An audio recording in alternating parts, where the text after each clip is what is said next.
Inaresto ang rapper na si Hev Abi. Para maiba naman, ay ibabahagi ko muna sa inyo ang 10 malulupit na bagay na maaaring hindi mo pa alam tungkol kay Hev Abi. Top 10. Alam niyo bang malaking impluwensya ang Flip Top sa kanyang pagiging rapper? Kasi po nung nagsisimula ako, mas lamang yung culture ng battle rap kesa sa music. Siguro nakatulong din sa akin yan sa pagsusulat ng lyrics na ganun yung era na kinalakihan ko kahit pa paano. Doon po siguro na ko yung mga humor sa lyrics ko. Anak ka ng mong asawa na di mo alam na ako ang kabit. Siyempre, lalo na't affiliated din siya sa ating Top 9 na legendary comedy duo lang naman ng Flip Top na Schizophrenia. Pinakauna ko pong perform ng live birthday ni Kuya Harlem. Shoutout kay Kuya Harlem. Well, di ko alam kung paano sila nagkatagpo-tagpo, no? Pero one thing is clear, dahil sa ating Top 8. Dahil according sa isang article ng Flip Top, ay pare-pareho daw kasi silang BPO bago mag-rap, and soon naisipan nilang gumawa ng rap patungkol dito. Walang pakisabi so araw-araw ay live ko. Tumatawag pa talaga di ko narinig ko. And sa atin namang Top 7, bukod sa kaya niya daw gumawa ng kanta sa loob lamang ng 2 minuto, ay bukod sa pagiging rapper ay isa rin siyang producer, and according din muli sa isang article ng Flip Top ay malupit nga din daw gumawa ng beat si Gabo. Hev Abi.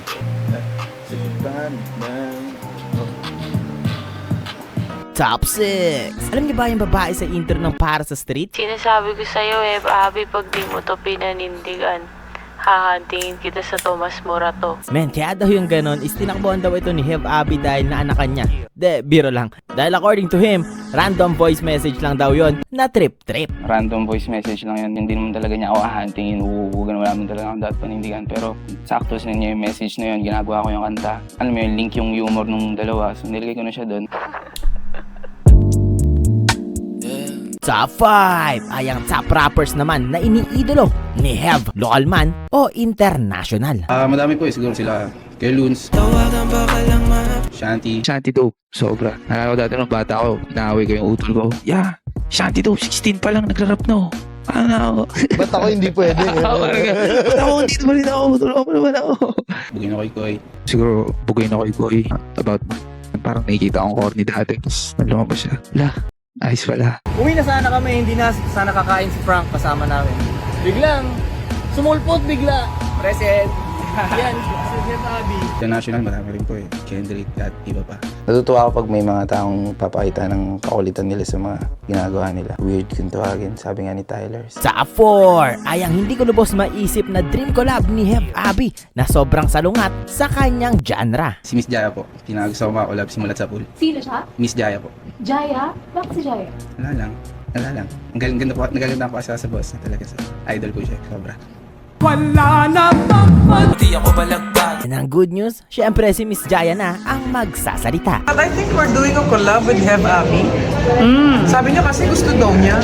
Are you gonna do rap? Hindi ko kilala. Sabi sino Yeah. Kasi ang bata. Real warrior is here! Then I looked on Spotify. Sus, talaga gusto niya. And then all the young cats, sila crazy. Ma, collab ka na sa kanya. Ma, kasi ang galing-galing niya talaga. Sabi, sige, pakinggan ko yung music niya. Subo mo to be I was like, oh my gosh, this is crazy. So, malapit na yun. Top 3. Bukod sa Schizo, alam niyo bang nagsilbi rin bilang isa sa mga great advisor niya ang Haring Araw na si Apex? Well, Kuya Apex, lagi niya ako sinasabihan na usual, keep going, alam mo yun. Lagi niya ako minomotivate. So, shoutout Kuya Apex. Di ka mauubusan. Top 2 ay ang meaning naman ng kanyang face tattoo na according kay ChatGPT ay Sacred Heart na sa tingin ko'y tugma naman sa lugar na pinagmulan ni Hev Abi. Quezon City sa akin, hindi ko ba? And for me, no, isa talaga si Hev Abi sa mga artist na narepresenta talaga ng husto ang kanyang lugar. Downtown kinaladkad ang QC, kami may-ari neto. But the question is, paano niya nga ba naging pagmamay-ari ang QC? Si taga doon, ganun yung ginagawa nila. Si taga doon, yung ginagawa nila. Parang naglalabas yung mga Pokemon sa iba't ibang city. So, parang, hindi ko naman sa ganun. Pero parang inaantay kung may lumabas na, wala bang magko-QC dito? Pag wala talaga neto, ako nagagawa neto. Walang gusto makina QC. Sige na, akin na to lahat. QC, kami may-ari neto.